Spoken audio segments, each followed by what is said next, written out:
So today in this video we shall convert 120 degree into radian.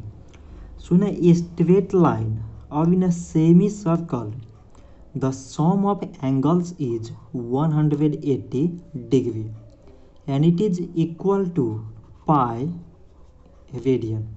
So 1 degree is equal to pi by 180 radian.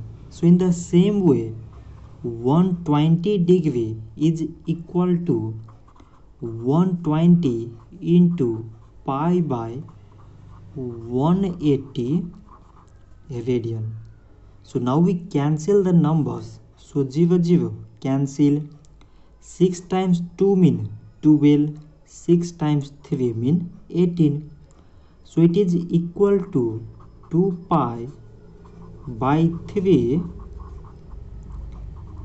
radian.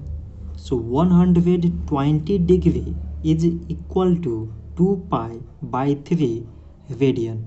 So this much for today and thanks for watching.